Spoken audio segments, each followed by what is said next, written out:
అబ్బో ఇక్కడ కేజీ చీరలు కొంటే అర కేజీ చీరలు ఫ్రీ అంట. మంగళ్య షాపింగ్ మాల్, కేజీల్లో సేల్, టన్నుల్లో ఆనందం. సరదా హద్దులు దాటిపోతే చర్యలు తప్పవంటూ హెచ్చరిస్తున్నారు అటవీ శాఖ అధికారులు. తెలంగాణ ఛత్తీస్గఢ్ సరిహద్దుల్లోని జలపాతాలు ఆయువు తీసేస్తున్న వేళ ప్రభుత్వం అప్రమత్తమైంది.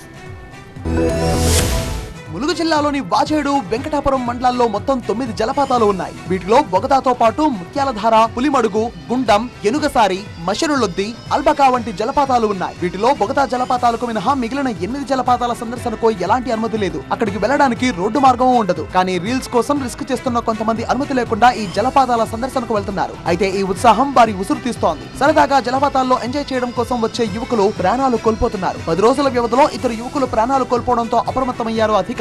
నిషేధాజ్ఞలు ఉల్లంఘించి ఎవరైనా అడవుల్లోకి వెళ్తే కఠిన చర్యలు ఉంటాయని హెచ్చరికలు జారీ చేశారు. అక్కడ సెక్యూరిటీ లేకముందే ప్రజలు, కుర్రవాళ్ళు, యువత వచ్చి వాళ్ళని లెక్క చేయకుండా వాళ్ళు సాహసాలు చేస్తున్నారు. సెల్ఫీలు దిగటం, జలపాతంలోకి దూకటం, వాళ్ళు ఎక్కడో దూర ప్రాంతం నుంచి వచ్చి ఇక్కడ మరణించటం. అనుమతి లేకపోయినా పిచ్చి పిచ్చిగా రీల్స్ తీయడం, జలపాతాల్లోకి దూకడం వల్ల వాళ్ళకు ఈత రాకపోవడం వల్ల చనిపోవడం జరుగుతుంది. అటు స్థానికులు కూడా నిషేధాజ్ఞలు పట్టించుకోకుండా సాహసం చేయడం మంచిది కాదని అధికారులు సూచిస్తున్నారు.